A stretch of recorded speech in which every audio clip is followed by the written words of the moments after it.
Esta rather conferencia you prefer, comenzará a I will grabarse. shut off. It depends shut of the your video. connection to internet. Okay, I But- like to put video because I think it's important to see the faces of the people. So Yeah, I sometimes. sacrifice the speed or quality by humanity. It's Okay. my point of view. Okay, Okay, but it's kind of personal. Okay, but if you want, I could stop the video. Okay, don't worry. It's time to start because we always try to be very punctual. Okay, so welcome everybody. Today we are going to speak about social economy again. It's wonderful to have this mix of perspectives in our morning sessions, and we have the presentation of the social economy canvas from Karel van der Poorten from the GROW and Alexandro Rancati from the EU Policy Lab. And after the first block of presentation, we will go to, I'm sure, a very interesting 2 blocks of discussion about the framework presented by Karel and Alexandro. So I don't know if Alexandro is connected or not because I don't. Yeah, I see that you are there by phone. Yes. Welcome, Alexandre. I'm here. Thank you. Alexandra, Thanks sorry. a lot. Thank you. So perfect. We start just now. Karel, welcome. And the floor is yours. Thank you. Thanks a lot, Antonio, and good morning to everyone. Thank you again for hosting a session on social economy. As you know, that is much appreciated, but especially that many people are more and more interested in the topic is really a pleasure for us to witness. Today we didn't bring some people. It's to give you a bit more insight in how we work, not necessarily within the Commission, but how we try to analyze this strange animal of social economy. Last year I was in a very interesting European social economy regions and ASER meeting in Barcelona, and there was a professor who did a lot of business model analysis on social economy, and he made the comparison when you're sitting in your bathtub and you have a piece of soap.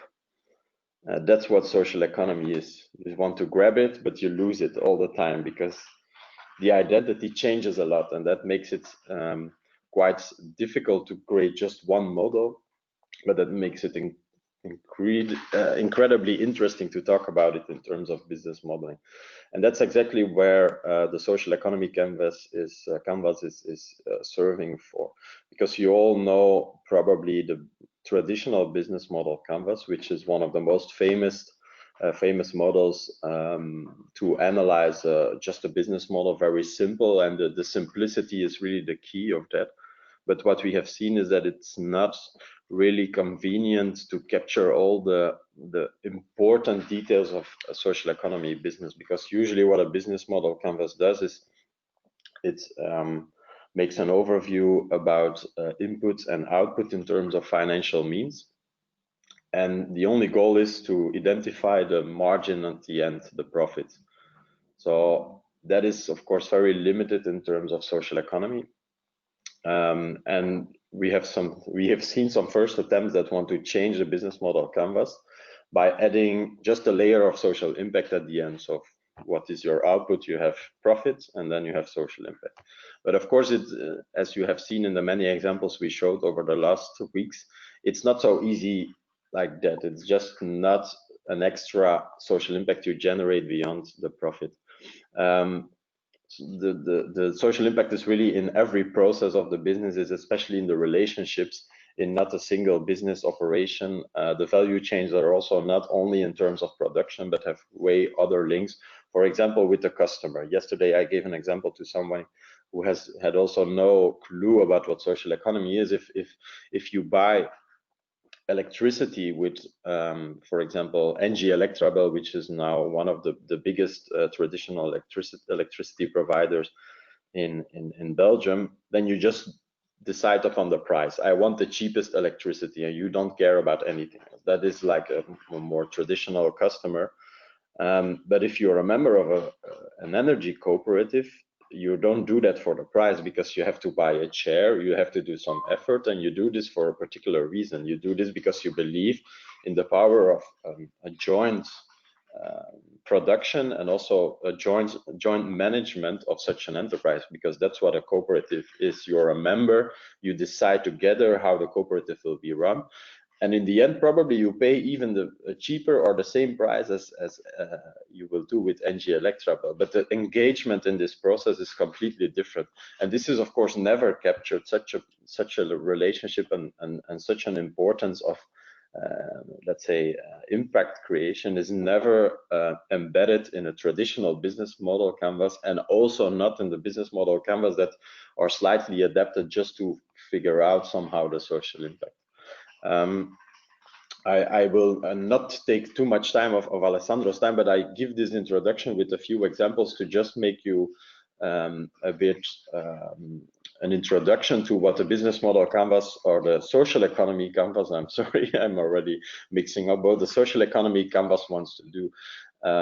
Alessandro has made a very interesting model where you have, based on the triple bottom line, but that's just a frame, because triple bottom line is also very much a simplification of how impact can be created. And for the ones who don't know, but I guess it's quite common sense, triple bottom line is just economic, environmental and economic, and how these impacts are balancing each other. What Alessandro does is linking this also with relationships in an ecosystem, and there we have of course the important word of ecosystem, which is very key to this canvas, because again, an ecosystem is not just a value chain where you're a supplier of the other one. It's much broader, as I said, and as I gave the example of the cooperative that is directly connected to the community, let's say. So I think that maybe just one more word why we started this identification of the social economy canvas is to make clear to the outside world how impact can be created, first of all, but secondly also to have different, let's say, types or different, somehow a structure in the social economy world, also to be able to explain it in a later stage quite easily to outsiders, which different types you have, because you have the energy cooperative, but last week we have seen the social services, we have seen the work integration social enterprises, we have seen the mutuals, which are pure financial insurers, for example. We have business in circular economy, and so on and so on and so on. So all these different animals should be somehow captured by one simple model that everybody can understand from scratch. And that is the ultimate goal of the social economy canvas. But I think that Alessandro will talk you way more into the topic. I just wanted to give you the policy background of this and why we cooperate so much with GRC on this. So I hope that is clear, and that is that makes you a bit interested in the next story. So thank you very much. And Alessandro, you are very, very welcome, Karel. I think it's very interesting for sure. Buongiorno, Alessandro. Buongiorno. I have given you the presentation rights. Yes, thanks. And you should see my screen. Yes, super, perfect. So yeah, I will just link to what Karel just said, and continue by saying, well, given the policy framework or the policy request, what we tried to work on, it was on a tool that was supposed to be as effective as the let's say the business model canvas, the traditional one. So it should be used by entrepreneurs if it works, not because it's imposed. The idea is that it should be used because it works, right? So it should be used by entrepreneurs to help themselves and others think beyond profit. Okay, so this idea that the social economy in reality can be clustered into a definition that says any economic activity that goes beyond profit, that has a social impact, or has an environmental impact, or has as a mix of the two, and also all these kind of economies and or activities that have what we could even call it a sort of a just profit. Okay, so they have a profit, but they don't tend to maximize the profit.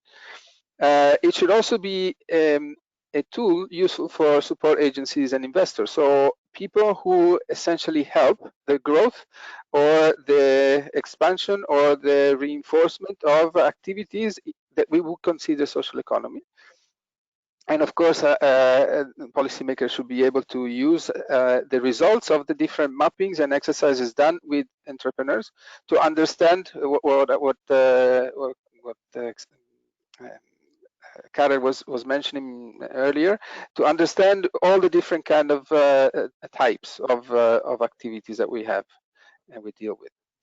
And so, like Karel was saying, social economy is like a soap, or in this case, like a bunch of wires that are not really, very well organized. They entangle with each other, and so in a certain sense, our attempt is to create a sort of palette that then you can use to build whatever form of social economy you would like to have. And at the same time, this approach should help us build the kind of fabric that we want, but also recognize what is fabric and what is something else. So what is actually social economy, and what maybe looks like social economy, but it's not. We use a visual approach because it's one of the methods inside the EU Policy Lab, and because we're mostly designers, and so we, let's say, inherited all this approach where when we start to address complexity, we have tools that are visual to layer information in a way that is, let's say, comprehensive, but at the same time gives the opportunity to zoom in and see in particular in detail part without losing the, let's say, the whole picture. Karel was mentioning the business model canvas. We think that it's obviously a very good first step to bring things together on one page. But it's not enough when we enter a world like a social economy, where what really interesting and important is the relationship between the different actors and even the identities of the different actors, the relative sizes, and so on. And so that's why we went in a slightly different direction. So what do we map? How do we disentangle this bunch of wires? We essentially work on two dimensions or two scales. One is the scale of the landscape, so it's a macro view. And then we have a scale of the identity, which is essentially looking at two big, let's say, aspect of an economic activity. One is the output, and the other part is how the output is made. So, for example, we have some components of social economy that we could consider social innovation. And for those, usually what it's really important is how innovative is the product. So you have a product that is really has a huge societal impact, right? Or deals with the typical environmental questions. But then we also know that like if we stay in Catalonia in Spain, for example, if you're familiar with La Fageda, you know that there are companies who produce regular products like a yogurt, but what it's really different is how they make it, how they do it. And so we wanted to make sure that we wouldn't lose all those companies that have a regular product, but that they're doing something special within themselves. And not only because they have a societal, let's say, a legal structure, or not only because of how they distribute profit, but there are sometimes dimensions that go beyond that. And so we wanted to capture that. And so for that, we use what we call the identity mapping. And essentially what we start from is the definition of the project group or the activity or the, let's say, a small entrepreneur or entrepreneur that stays at the center of the mapping, and then we map the different actors around him. And so this is what happens in real life when we started this before the coronavirus. So what we do essentially is we lay out the structure of the activity. It's we call it the landscape. And we have usually at the center, but not necessarily, this orange symbol that represents the project. And we ask to let's say, give it a size. And then you see over here two different kind of forms. One is with the solid line over here, these two hexagon with solid line, and then one with the dash line. So the solid lines are, let's say, what we call the beneficiaries. So in normal economy we would call the targets. And so these are the people who are intended, or the community who are the beneficiary of the activity. And in dashed line we use, sorry, go back maybe. With the dash line we represent what we call the neighbors.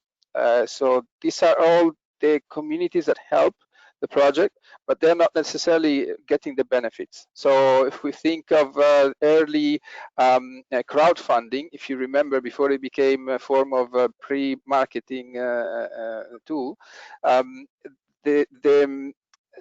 we used to fund projects because we liked them, and we would not necessarily get any benefit from it. It was just, let's say, a form of support. And here it is. You see how mapping is done in real life. Also, this is a test that we did in Torres Vedras in Portugal, with one of the earlier versions. And here what I want to highlight is that we don't only put down the elements, so the project, the beneficiaries, and the neighbors, but we also map the relationship between them. And so we have 5 different forms of flows. One, of course, is the flow of money, which here it's represented in blue. The second flow is the flow of let's say, knowledge, which is this purple over here and over here. We have the flow of labor, and the flow of what we would call services, or even goods. So to make the example maybe more clear, this is a project group. It's shaded in gray. This is an external actor that helps the project group, and the project group considered as part of the team. And it's actually a windmill and a museum. They provide the space where the activity is done. So this is how we provide the space. And the beneficiaries are this group of people, are 4 categories: kids, elderly, teens, and adults. And in reality, what this project does is create a social bonds between them. So it creates a space where these people can exchange information, knowledge, and stories, and stay together and learn, and so on. So that's why over here you see a huge exchange of information. Everyone, sorry, of knowledge. Everyone is exchanging with the rest. But you also can see that adults and elderly provide some labor to the group. So essentially, they're helping them doing some of the work that the project needs to do. And the project is receiving 100% of money from this actor, which is a public administration. Okay, and which also gives a certain spaces and or support and money to the, let's say, more external actor. Okay, so you see here that you have, in a certain sense, a map of all the different relationships. What it's interesting to notice here is that we try to always kind of close the circle. Here we know that this is another external actor who's providing money to this public administration body, and you see that the circle is closed. Here the circle is closed, here the circle is closed, and so on. Here it's not, but it's yeah, that's we forgot. And the idea is we ask entrepreneurs to do this mapping, and while they do this, they really start to articulate better the idea of what they want to achieve and who should they relate to. Okay, and usually it's in the first layer of the mapping, people start to put the relationship in one way. So we're receiving money from this, we're giving this to someone else, and so on. And so the exercise is how do we close this? If they're giving you money, what do they need in return? And a lot of times you say, well, they don't want nothing, they don't want anything, right?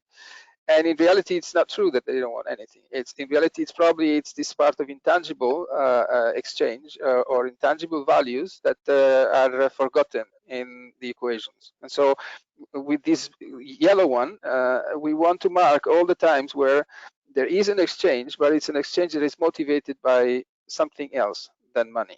Okay, so that we can, in a certain sense, even color or give a color to some of these exchanges. And show what's related to intangibles and so on.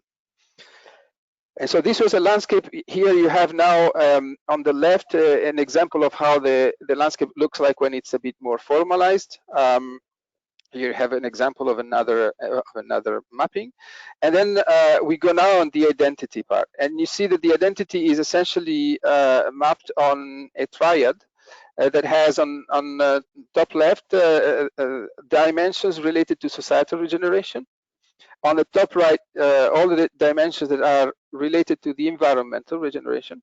And then on the bottom, you have economic regeneration.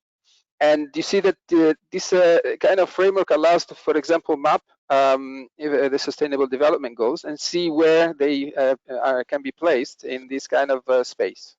You see that in the economic regeneration, there's not much. And then it gravitates somehow in part of the environmental dimensions and in part of in between societal and economic.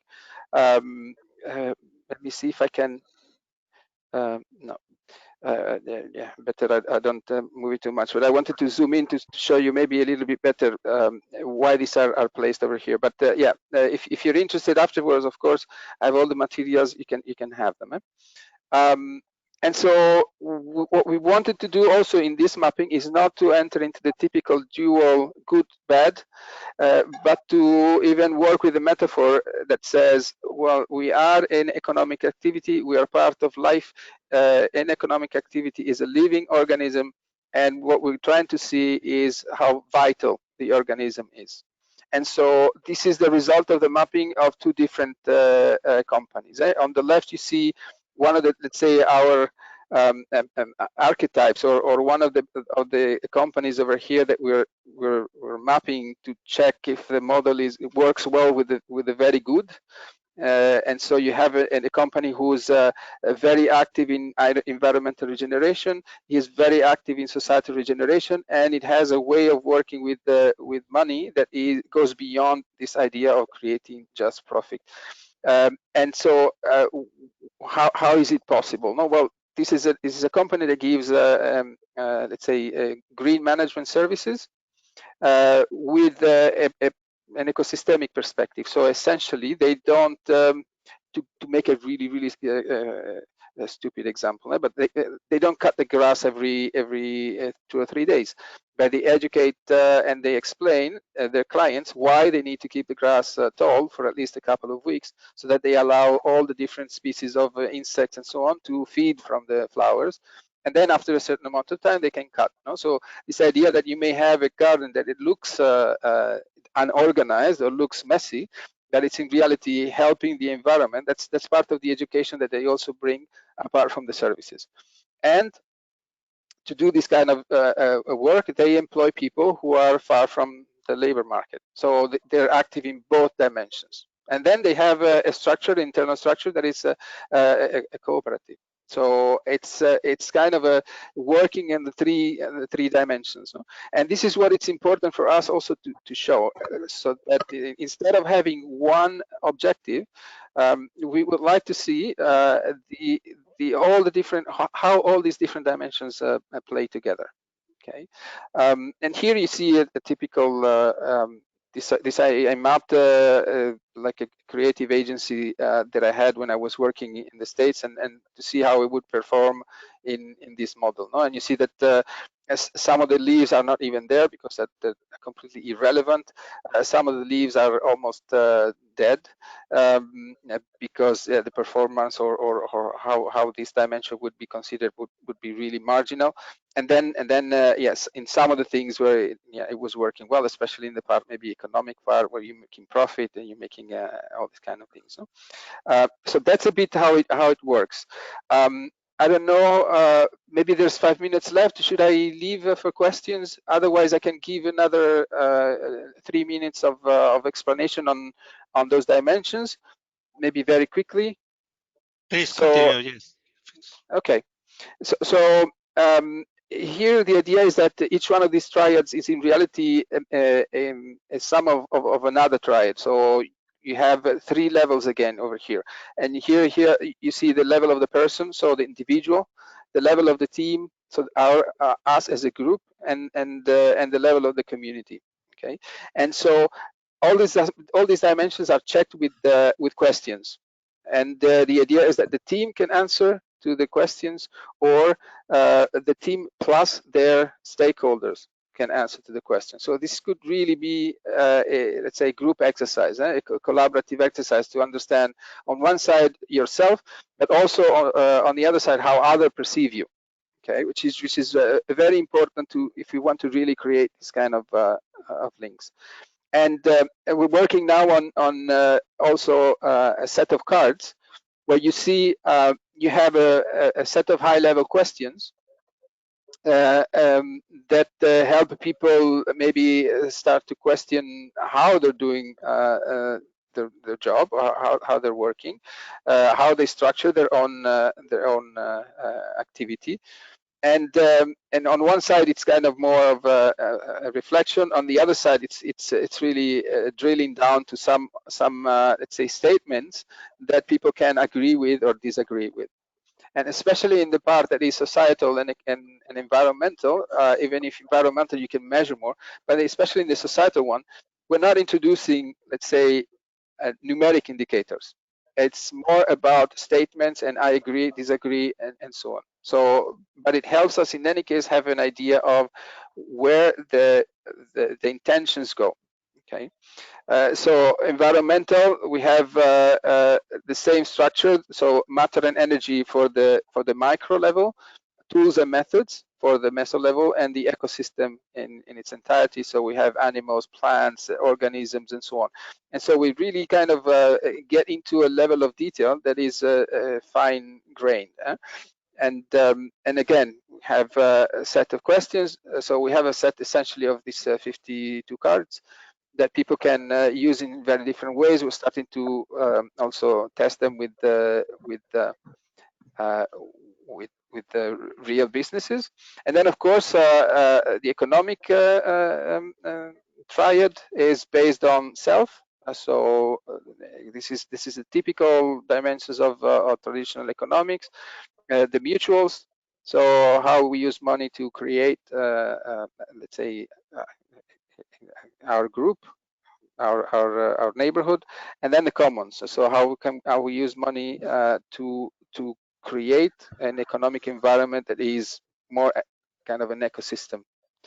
And so this is again, this is the essentially really the end of all. And what we are working on now is essentially doing these exercises with the businesses who want to test the tool. Usually it's very useful to understand better what you're let's say what you're providing to others. You understand better the relationships. You understand better even what kind of new partnerships you can put in place. And so I think it would be really interesting even to start mapping a cluster or single identities inside the clusters, and see where the opportunities to connect are. No, simply because they emerge as a synergy, and not because they're kind of imposed or because, well, we work with them because we know that we're going to increase our I don't know, bottom line, and so you know, it's kind of a way of trying to address this topic from a different point of view. So to create really bonds and not just contracts between actors. And so this is essentially the end. I don't know if I in theory I have stopped sharing, but I see that it's stuck. Yes, maybe you haven't stopped. You have stopped. No, you are okay. not sharing now. Perfect. Okay, super. Thank you. Alessandro, Grazie mille, Alessandro. can I just add one thing? Yes, of course.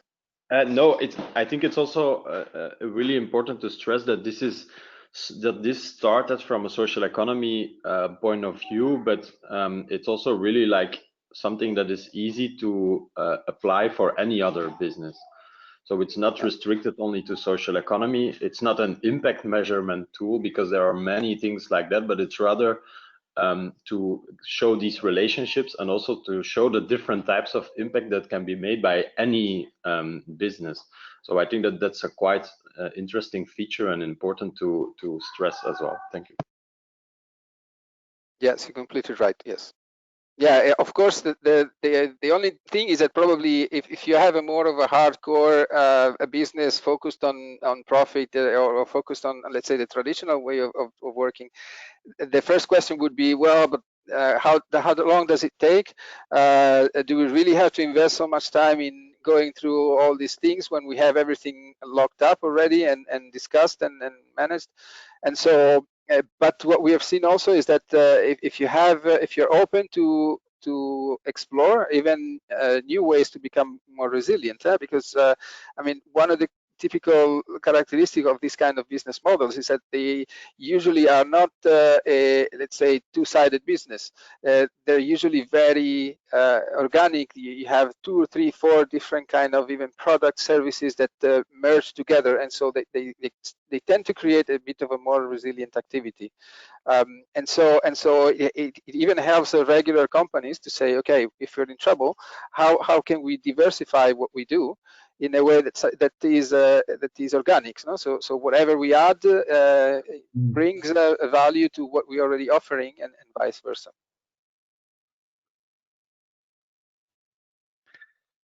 Thank you, Alessandro. Yeah. Good morning again. Is Heitor Romano speaking? Are you listening? Welcome. Yes. Well, if you allow me just a very short words. First of all, thank you very much for your invitation to attending and to participate in this meeting. In particular, to my dear colleague and friend Aurora Batista.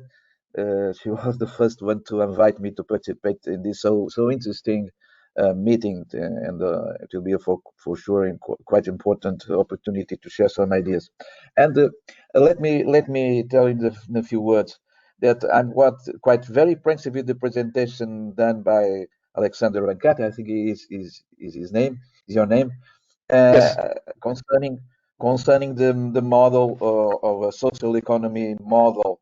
Well, but as a scholar that works for a long time on strategy, if you allow me, I would like to put just one question: how to avoid or minimize the impact of external factors, considering the situation that we are now facing? How to avoid or minimize the impact of external factors in the ecosystem of this so interesting social economy model? Okay, so you're asking essentially. And thank you again for your presentation.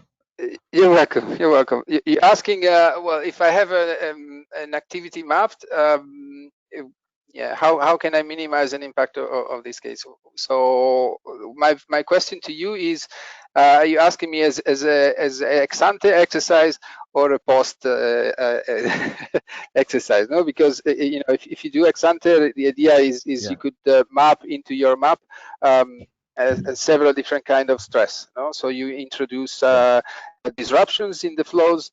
One of the typical and the easiest way to do is, well, if I have one source of finance, what happens if that source completely stops? No, and this is very typical of companies who are maybe depending 90% on public financing, for example, okay. or from one big contributor. So you have a huge client and they are doing all the work for that client because the client is very happy.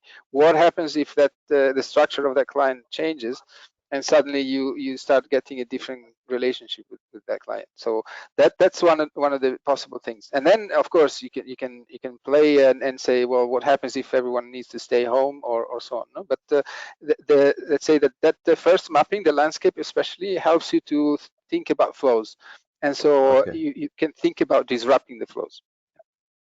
Okay, thank you very much. Thank you. You're welcome. Thank you again.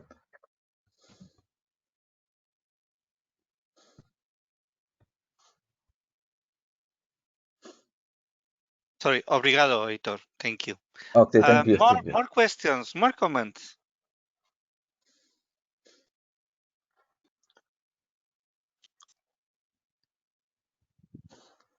I have one. Okay, how will because I really see the point of trying to map a cluster activity to your canvas. Okay, how would that be possible? Should one cluster interested on doing it contact you, or what would be the way? Yes, I would. Yeah, that's the best way. It's the easiest way. Or me or Karel. And then we set up. Well, I think we should first have a bit of a conversation to see what we really want to map. The dimensions, the actors, and so on, more or less. And then we could invite let's say the owners of the different activities to do the mapping exercise together. Perfect. Thank you. Comment, questions, references. Please don't let us speak alone. There are a lot of knowledge there between you. I really enjoyed your model. Okay. It's a very wide way of seeing an entity, and it's quite more visible and more helping to see all the impact of an entity. The normal canvas we do for analyzing business, everyone knows how to do it. The model is there. Everyone designs it the same way. How can we standardize your model? Where can we know, for instance, if yellow is money or green is labor force or whatever? Where can we find this to let this become widely used? Okay, well, there is a website that we have, which is the same site that is used for the, let's say, social economy against COVID, and it's essentially the community. I will send you the link over here, and I'm not sure you're going to be able. You should be able to see it, but maybe to register, you need to send an email to me. And so over here, you find a section dedicated to the social economy canvas, and you have a download area with all the material, all the latest version of the material. So see up here to the left, you have a social economy canvas, the link. And then if you go in, you have a section with the downloads. We have the section with the, let's say, all the learning material. You have a little bit of an explanation of why it was done and who was intended and so on. And so in the quick start guide, you have the 3 different exercises. And here you have the latest version of the canvases and so on. So it's out there. Of course, it's still a prototype, so it's changing. For example, the cards that you've seen are not, they haven't been uploaded yet because they were finished yesterday. So you will see an earlier version over there. but you can have essentially a view of all that, and then you can download the produce the material and use them as you like, as you like. Wonderful. Thank you. Dolores, you have shared one link to La Fagueda. Would you comment on it?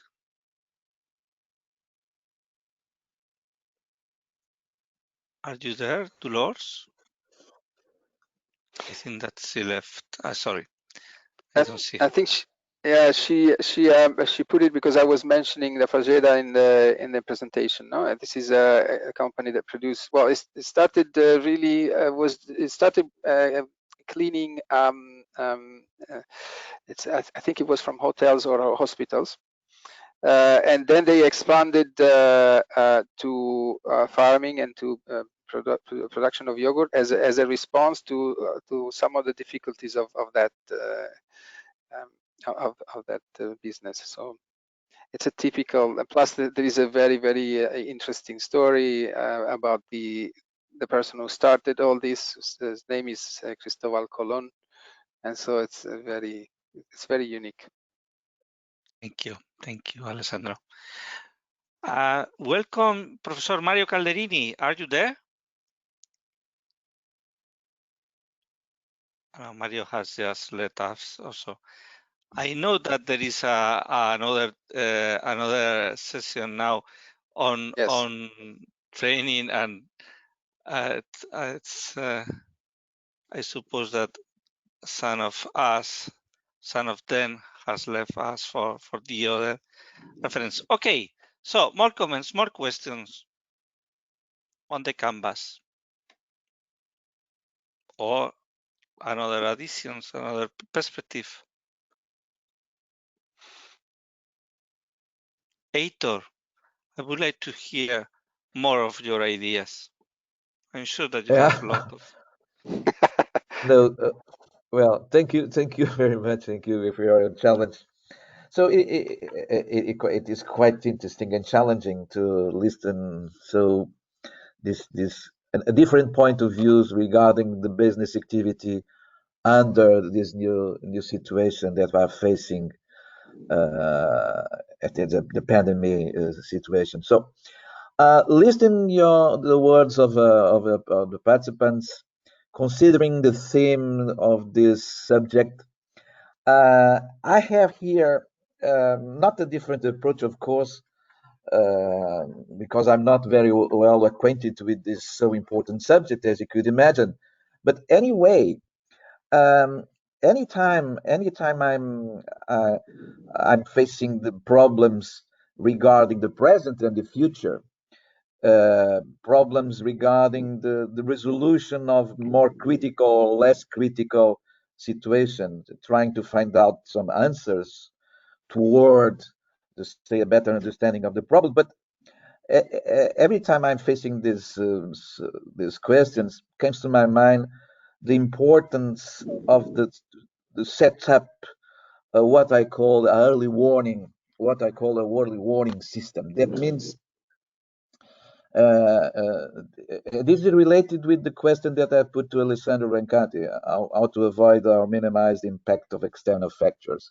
I put the focus on this element, since I'm considering that despite the fact that you have a very good idea for business, for instance, or a very good idea to implement a different activity, or to set up a new approach on economy, as the example of a social economy model, of course, anytime comes to my mind the importance, or in another way, how important it will be to set up or to build up a early warning system. That means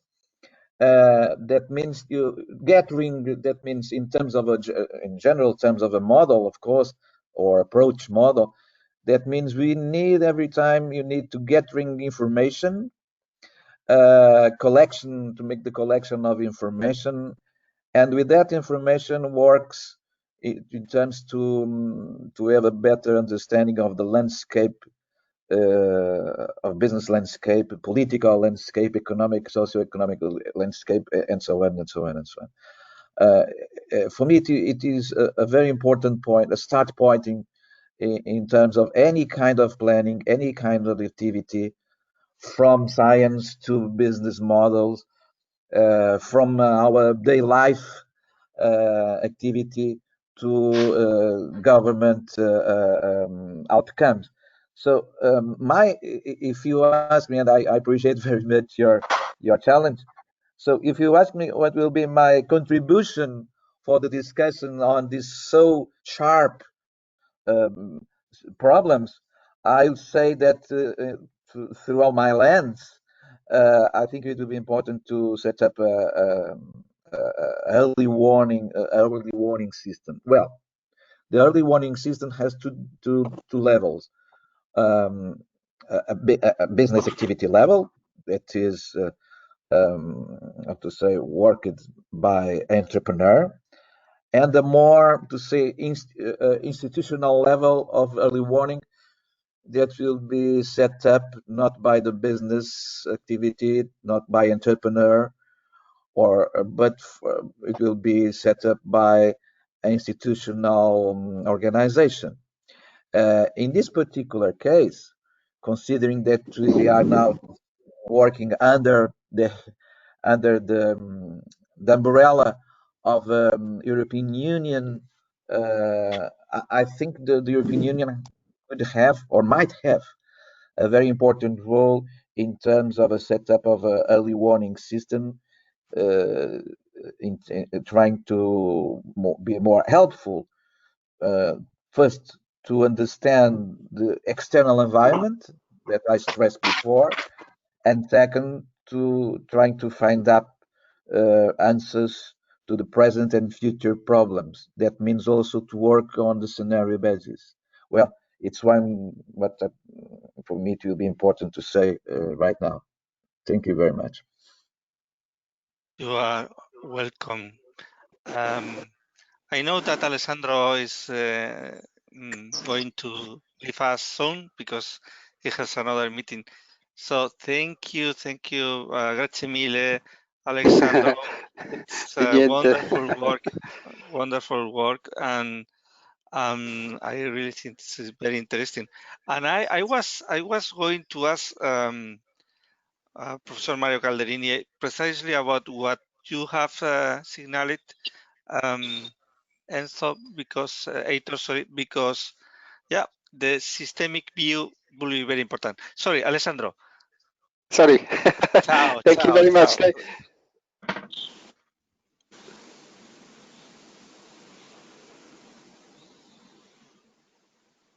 Ciao, Alessandro. Okay. Ciao. Thank you. Ula, will you comment? Yeah, particularly on the last comment from Heitor on the alert function, because this is, of course, something we are now working on in the European Commission, because if we look at the roadmap for recovery, which was published, there is an explicit mentioning of the rapid alert function. And there's also then a mentioning of the different SME intermediaries like clusters to come in and to help to detect weak signals. And what this group here is doing quite interesting, is part of the rapid alert function. So we are using the reports from these morning meetings to feed into our system of the rapid alert function. But of course, you're perfectly right. We need, particularly now in the recovery phase, we need to get the signals, particularly if we get weak signals, and we get these signals early enough, then we can also help and plan. And I think one big issue where we also need to detect weak signals will be the massive layoffs, which will probably come, because now we see a certain effect of the crisis, I mean the immediate ones, but that will then also be translated, unfortunately, that that companies will restructure, and via this restructuring, that will also mean that people will be laid off. And the question is then, what can we do if we know early enough about the number of layoffs? Then we can easier start with reskilling and upskilling, rather than when people are laid off to start acting. So this is another important area where we also would want to act, and we are looking together also, of course, with our colleagues from DG Employment into this kind of question. But this is only one example of the rapid alerts. There are many others. Just wanted to add. Of course, your idea is perfectly right. Okay, and I fully agree with your words and your point of view. Thank you very much. Yeah, tomorrow we will speak about upskilling and reskilling, and I think that Joao Santos will join us, and also the cluster Gaia. I didn't put it in the daily invitation yesterday, but for your information, tomorrow will be about that. But anyway, that's right. But I wonder, how can we use this kind of canvas to early detect those risks, to advance? What could happen? But Antonio, maybe one idea, because when Alessandro said it could maybe be used for a cluster, if one cluster would be a kind of volunteer to do this kind of, because it's difficult to judge whether it's feasible for a cluster, because this is really something experimental where you would need to do something. So I'm sure Alessandro would be willing to test it with one. But so if there would be a cluster interested, probably it shouldn't be not a too big cluster, because to start with, but if a bit of a smaller cluster would be interested, we could look into this. Of course, I'm advancing now myself on behalf of Alessandro, but we have talked about this before. I see the interest and the opportunity. Yeah, I'm sure that anyone, okay, not anyone, I'm sure that one will be interested. We could split the opportunity between our networks. I think it will be good to have some cluster working also on green, just to cover that area.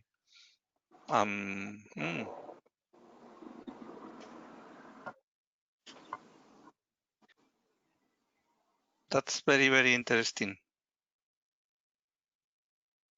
Okay, Alberto, I would like to hear your opinion, because is this close to the shared value concept or not?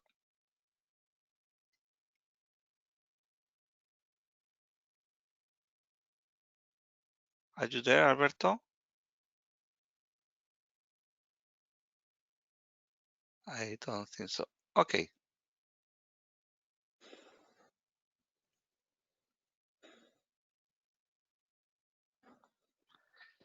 Okay, any other comments, questions, suggestions? I was already imagining to do this kind of mapping in my company.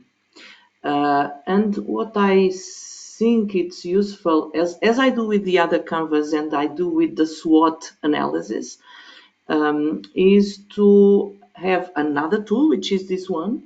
And whenever the situation changes in one of them, because there are different ways of seeing the reality, whenever the situation changes in one of the items, it's an alert. We have to be sure or analyze deeper or see the impact in the rest of the ecosystem. I don't know, how do you map it, Ula? You are saying that you are already attentive to use as alerts the change, the signals kept in these meetings. So you for sure document that in certain way. If you think that this can help each of the players, please help us too. So for the moment, what we are doing, we just have set up in between us in the Commission a collaborative space where we pull the information together which we receive from the different networks, because this group here is one, but of course we are also working very close with our colleagues from the SME envoys, and we are working, the EN colleagues feed into this, and then with all this signal which we are receiving, then and there we have still to work out the correct mechanism, because now it's just everybody dumps it on a collaborative space. But then we need to, clearinghouse is a wrong word, but we need to create a mechanism who looks at the kind of signals, because they're of course very different. They could be on one hand, as we said, related to companies laying off people, but also to the strategic autonomy questions when it's about companies getting into difficulties which are strategic for different reasons. It is about strategic technologies, but also about regulation. So there are really very different topics, and depending on the topic, we would need to reach out to the respective colleagues in the Commission, also in different DGs. Particularly on the regulation part, there it becomes very difficult, because changing regulation takes normally quite a long time and is a process which has to be validated by 27 member states. So there are different signals, we can have different kind of speed of reaction. But this is in the making, in the start. So we are now analyzing the kind of signals we get, and then see how to channel them to the right colleagues. So that's how we are doing it for the moment. Thank you. Antonio, just a few words, if you allow me. For sure, Roderick. We are YesMed, Roderick from YesMed. We are a European cooperative based in Barcelona. We work basically in the Mediterranean region, but it's Southern Europe too. Just Ula was speaking about experimentation. We'll try to make our experimentations too. For example, this year we are working on the launching of social economic cluster in Catalonia, especially a new concept we name blue solidarity economy, which would be a mix between blue economy and social and solidarity economy. This is a program that well, it's running now till the end of the year, and then we will see which will be the next step. So we are learning still. I was hearing with big attention was what Alessandro was telling us, and I suppose I will contact him about his canvas, because in the frame of this experimentation, we should have 2, 3, 4 examples to work, maybe to test, if we are allowed, of course, to test this canvas. And in a wider perspective, I personally participated in the JKS cluster workshop and social economy clusters workshop, and we'll try to move that in other regions, in other countries, especially in North Africa. Well, then all the question will be how we manage with the traditional clusters, how can be the articulation the more efficient, etc. It's clear that it's a brand new topic, but we yet started to working it in very concrete matters to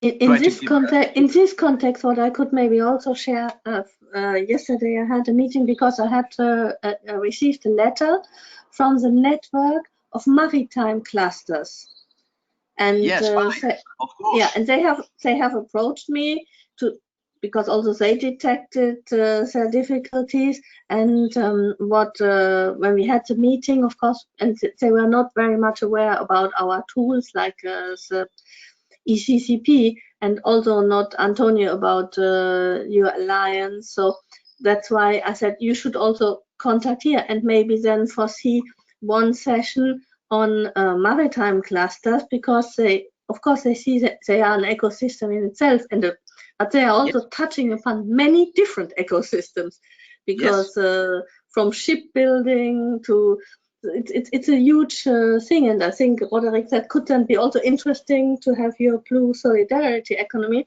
linked to this. So I think this could be an idea for our next session, and they wanted to go ahead with this. But first, they want to communicate this information to their members and then get back to us. Absolutely, Yula, and we plan to speak with them, because obviously it wouldn't be a good solution to add new things to what we have to try is to optimize and find synergies between all. Perfect. Thank you, Yula, and please put that also in contact with them, because as you say, it's interesting to integrate them in our activities. Thank you very much. It's 9:30, and I think it's time to close. Thank you, everybody, for your contribution. Thank you. Obrigado, Heitor. Thank you, Thank you Yula, very much for your invitation. Thank you. Bye. And I will be very pleased to meet you again soon, I hope. Thank you. For sure, if you think we'll be available or not. Thank you very much again. You are welcome. Bye. I am learning a lot during this 1 hour of meeting. We all are learning a lot. Me too, for Thank sure. You. Thank you very much. Every day. Yeah, a lot. Fortunately, we are lucky. I'm looking forward to see you again or listen you again. You are invited to every session, Heitor. Thank you very much. Thank you very much, Antonio. Thank you. Bye. Bye-bye. Bye-bye. See you tomorrow.